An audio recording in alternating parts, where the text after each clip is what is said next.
There is a number of optical effects that distort or flip or bend the image we see. And the reason is always the same. While light tends to run in a straight line, it doesn't have to. It can be deflected or diverted.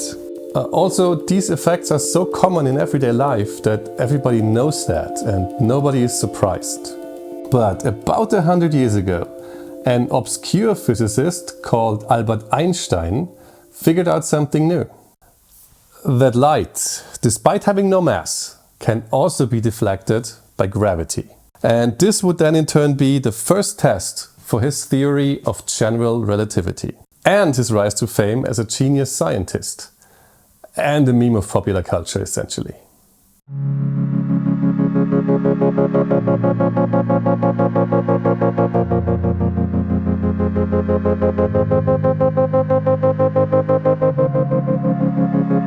Let's start with how we even see images.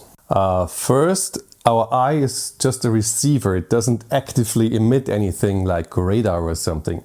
It just registers what's coming in. And what's coming in is visible light, a small slice of the spectrum of electromagnetic radiation.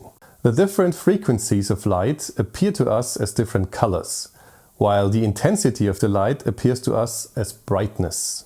Light outside the spectrum is invisible to us, but we can visualize it using technology. So we always need a light source to see anything. Stars, like our sun, emit light, because nuclear fusion produces a lot of electromagnetic radiation.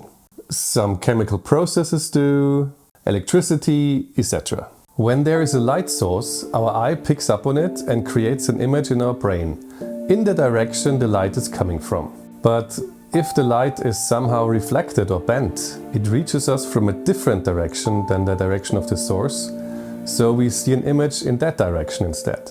So we always see an image directly in the direction the light is coming from, even though it might have originated from somewhere else.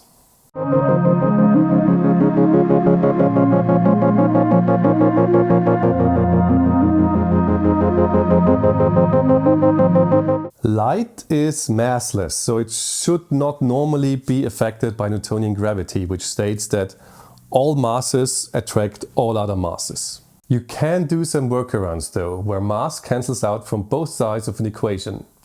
For example, when calculating escape velocity, you can enter the speed of light to calculate which object light cannot escape from. And you get the correct description of a black hole, the Schwarzschild radius. Okay, so contrary to what I claimed in the intro, there were some early descriptions of Newtonian gravity bending light.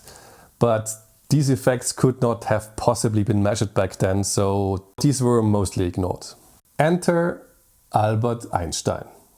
His general theory of relativity was a new and revolutionary way of describing how gravity works, or rather, what gravity really is. All objects move on straight lines, at least locally straight.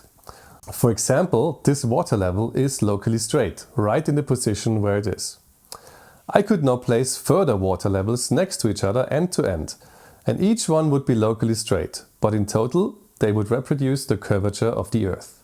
And actually, curvature is the operative word here, because Einstein described space-time as curved. Things always move in a locally straight line, but they move in a curved space-time.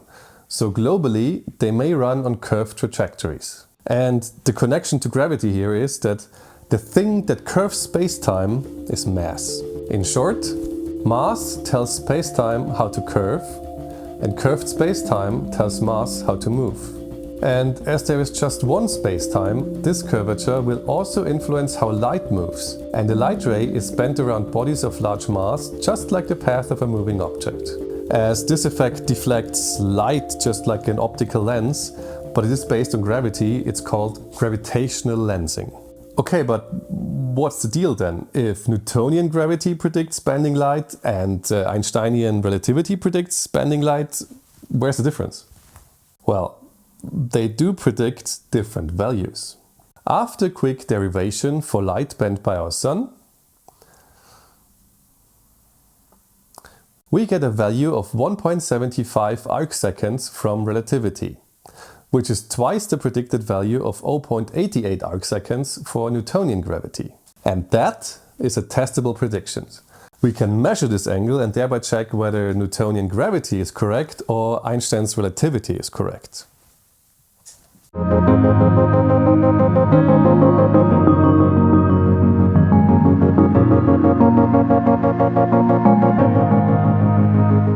Okay, let's put together what we've learned thus far. A star is emitting light, this goes straight to us and we see the star in this direction. Simple. But when there is a great mass, like another star in the way, this curves spacetime and the light will be slightly deflected. So we see the light coming from a different direction and also see the star in this different direction. So normally it would look like this. But when the sun is in the way, it will look like this. The star will appear under a slightly shifted angle and that's exactly what we want to measure. Except there is a problem. And that is that in reality it would look like this. Because the sun is bright. And that's the dilemma. You do need the sun to be there to deflect the starlight in the first place. But as soon as it is there, it's so bright that you can't see anything. So what do? Simple. You block the sunlight. Or rather, you let the moon do it for you. You wait for a total eclipse. Now, these do happen a few times a year, but sometimes in places that are rather inconvenient to reach. In 1919, there was going to be an eclipse across the southern Atlantic, and there would be a bright group of stars near the Sun at the time, the Hyades cluster. This was going to make measuring the effect much easier. So, 2 expeditions were planned. One to the existing observatory in Sobral in Brazil, and one to the island of Principe, off the western coast of Africa, led by Arthur Eddington. You haul your equipment across half the globe. You set up your telescope on a small jungle island. You wait for weeks for the moon to move directly in front of the sun, so you can look at the stars and measure an angle of 1/2, of 1/10, of 1%, of 1 degree. And then it's a cloud in the sky. But luckily, the bad weather did disperse just in time, within half an hour of the total eclipse. So Eddington did get his photographs. He developed them right there and then, and he found an agreement with Einstein. The first prediction of the general theory of relativity had been confirmed.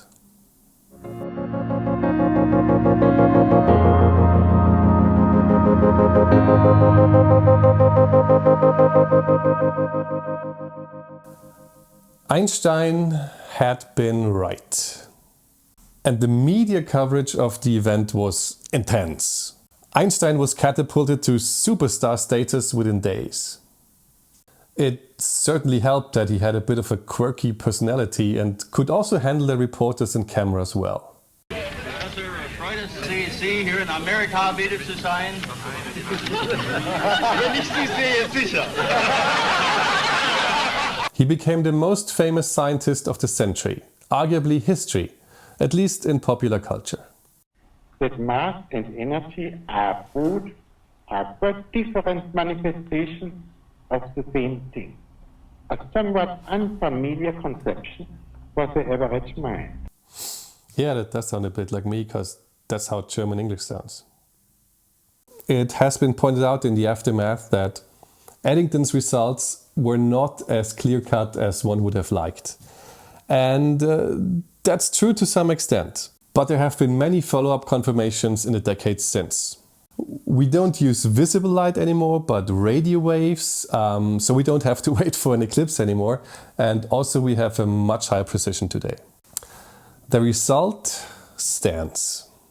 Also, we can observe the stars in much higher resolution today, including some extremely massive objects where gravitational lensing is much more pronounced. In fact, using gravitational lensing is somewhat of a staple technique in astrophysics today, and was one way of detecting dark matter. The success of general relativity was certainly a major contribution to kicking off a golden century of astrophysics and cosmology since. Everything we have discovered since, from the Big Bang to black holes to exoplanets to dark matter and dark energy, all of it is based on what Einstein wrote down in 1915 and Eddington photographed in 1919.